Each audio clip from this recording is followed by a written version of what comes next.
ఓం నమో నారాయణాయ నమశివాయ. మహాభారతంలో సభాపర్వం. నిన్న ఎక్కడి వరకు మాట్లాడుకున్నాం? మయుడు ఇక ఉత్తరాన్ని కైలాస పర్వత సమీపంలో ఉన్నటువంటి ఒక సరస్సు దగ్గర నుంచి చాలా చాలా ముఖ్యమైనటువంటి విలువైనటువంటి వాటిని తీసుకొని వచ్చాడు అనుకున్నాం కదా. కంటిన్యూషన్. ఆ సమయంలో మయుడు శ్రేష్టమైన గదను భీముడికి, ఉత్తమమైనటువంటి శంఖాన్ని అర్జునుడికి ఇచ్చాడు.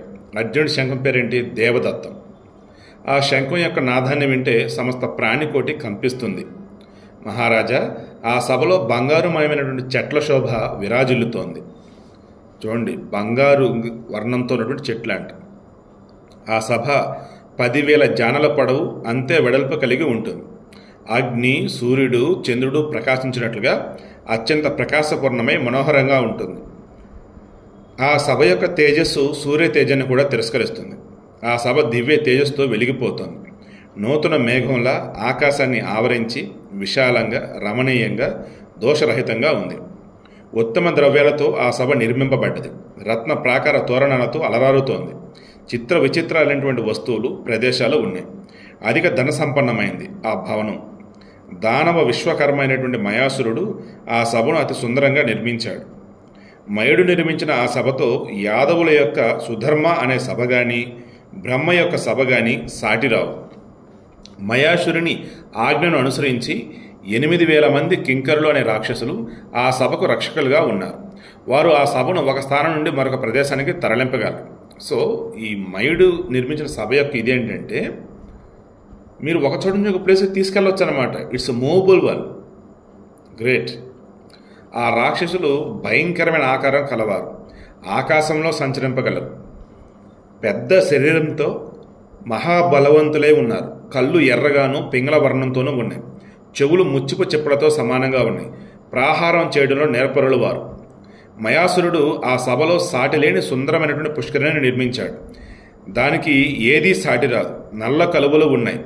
ఆ పుష్కరంలో ఇంద్రనీల మణులచే నిర్మింపబడినటువంటి నల్ల కలువలవి. ఆ పద్మాల కాడలు మణులతో చేయబడ్డాయి. అందులో పద్మరాగ మణులలో చేయబడినటువంటి కమలాలు మనోహరంగా సుగంధాన్ని వ్యాపింపజేస్తున్నాయి. అనేక రకాలైన పక్షులు ఉన్నాయి. పుష్పించిన పద్మాలతోనూ బంగారంతోనూ చేసిన తాబేళ్లు, చేపల చేతను ఆ సభ విచిత్ర శోభతో ప్రకాశిస్తోంది. విచిత్రమైనటువంటి స్ఫటికలతో కూడినటువంటి మెట్లతోనూ, బురదలేని స్వచ్ఛమైన నీటితోనూ నిండి ఉన్నటువంటి ఆ కలను చూడడానికి చాలా అందంగా ఉంది. పిల్లవాయువుచే నీటి బిందులు తామరపూల రేకులపై చింది ఆ పుష్కరిణి అంతా కూడా ముత్యాల బిందువులు పొదిగినట్లుగా ముచ్చట గొలుపుతున్నది. ఆ పుష్కరిణి 4 వైపులా మణిమయమైనటువంటి వేదికలు అందంగా నిర్మింపబడ్డాయి. మణులతోనూ రత్నాలతోనూ నిర్మించబడినటువంటి ఆ పుష్కరిణి దగ్గరకు రాజులు ఎవరైనా వచ్చి చూచినప్పుడు వారికి అది పుష్కరిణిగా తోచదు. అది మామూలు ప్రదేశం అనుకుని భ్రమపడి అందులో పడిపోతారు కూడా.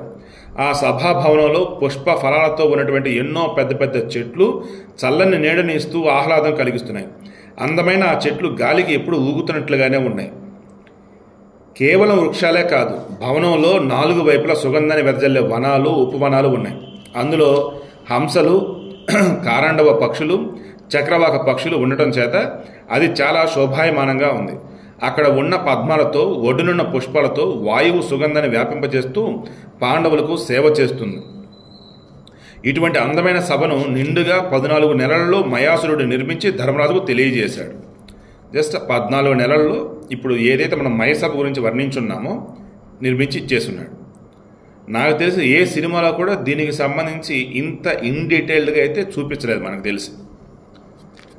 ఇక మీరు కనుక ఈ మయసభ నిర్మాణం ఎలా ఉంది ఏంటి అన్నది మీరు గతంలో వినోనేది కింద కామెంట్లో తెలియచేయండి. లేదు ఇదే ఫస్ట్ టైం అయినట్టయితే ఖచ్చితంగా మీకు తెలిసిన వారికి, మీ ఫ్రెండ్స్కి అందరికీ షేర్ చేయండి. ఓకే. అండ్ మన ఛానల్ రిమైనింగ్ వీడియోస్ కూడా పెడుతూ ఉంటాను కాబట్టి ఖచ్చితంగా నచ్చితే సబ్స్క్రైబ్ చేసుకోమని చెప్పండి. వీడియో నచ్చితే లైక్ కూడా చేయమని చెప్పండి. ఇక మయాసురుడు శ్రేష్టమైనటువంటి ఆ సభను నిర్మించి అర్జునునితో ఈ విధంగా అన్నాడు. సవ్యసాచి, ఇదియే మీ సభ. ఇక్కడ ఒక జెండా నేను ఉంచుతాను.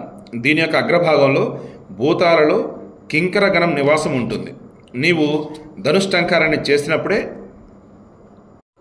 ఆ శబ్దంతో పాటు ఇవి ఆ భూతగణం మేఘాలతో సమానంగా గర్జన చేస్తుంది. అంటే నువ్వు ఎప్పుడైతే ఊదుతావో ఇక ఆ సౌండ్ని ఎకోస్ లాగా అనుకోవచ్చు. ఇంకా మేఘాలతో కలగలిసి ఇంకా ఇంకా ఇంకా పెద్దగా చేస్తాయి. ఇది సూర్యునితో సమానమైన తేజస్తో ప్రకాశించే అగ్నిదేవుని ఉత్తమ రథం. అంతేకాదు ఇవి తెల్లని వర్ణంతో ప్రకాశించే బలిష్టమైన దివ్యమైన గుర్రాలు. ఈ ధ్వజం వానర చిహ్నంతో ఉన్నది. దీని నిర్మాణం అంతా మాయామయం. వానర చిహ్నం అంటే కపిరాజు అన్నట్టు హనుమంతుడు. ఈ జెండా అగ్నిలాగా పైకి ఎగురుతూ ఉంటుంది. అడ్డం వచ్చినా చెట్లకు తలగదు. అడ్డం వచ్చినా సరే చెట్లకు తల వంచదన్నట్టు, తగులుకొనదు, చెట్లు కూడా తగులుకోదు.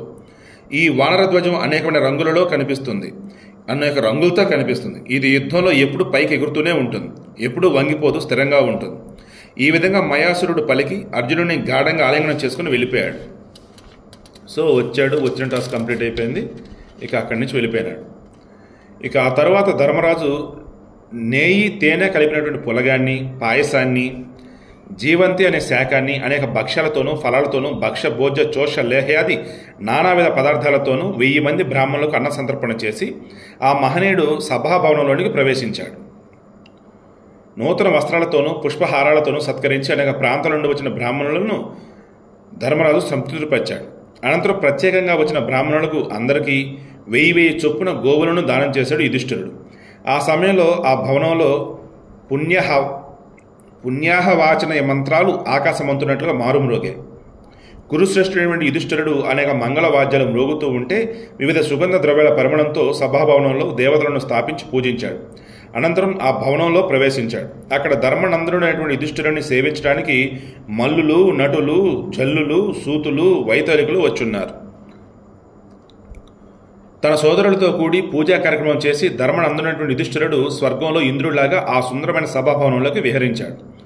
ఋషులు, వారితో పాటు అనేక దేశాల నుంచి వచ్చినటువంటి మహారాజులు పాండవులతో కలిసి ఆ సభలో కూర్చున్నారు.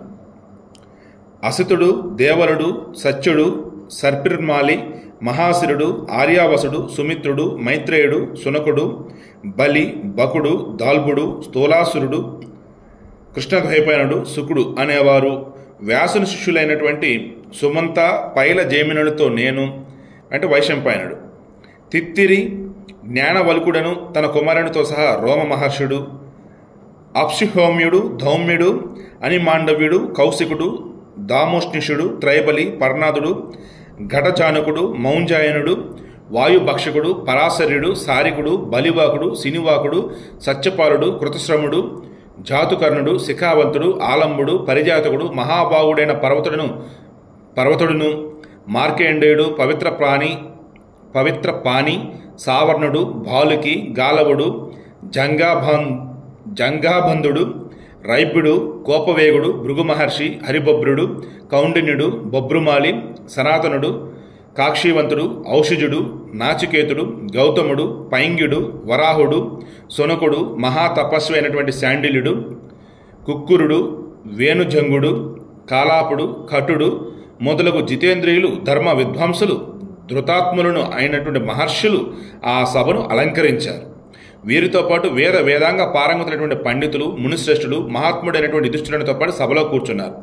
ధర్మజ్ఞులు, పవిత్రాత్ములు, నిర్మల హృదయులైనటువంటి మహర్షులు మహారాజైన ధర్మజునకు పవిత్రమైన కథలను చెబుతున్నారు. ఆయనతో పాటు క్షత్రియ శ్రేష్ఠులైనటువంటి రాజులు కూడా ధర్మరాజును సేవిస్తున్నారు. మహాత్ముడు, ధర్మాత్ముడు, శ్రీమంతుడైనటువంటి ముంజకేతు మహారాజు, వివర్ధనుడు, సంగ్రామజిత్తు దుర్ముఖుడు, పరాక్రమజుడు ఉగ్రసేనుడు, కక్షసేన మహారాజు, అపరాజితుడు, క్షేమకుడు, కాంబోజరాజు, కమటుడు, మహాబలుడైన కంపనుడు ధర్మరాజును సేవిస్తున్నారు. ఆ కంపనుడు బల పౌరుష సంపన్నులు, అస్త్రవేత్తలు, అమిత పరాక్రములైనటువంటి యువకులను అందరినీ తానొక్కడే నిత్యము కంపింపజేసేవాడు. వాటిని రేపు డిస్కస్ చేద్దాం.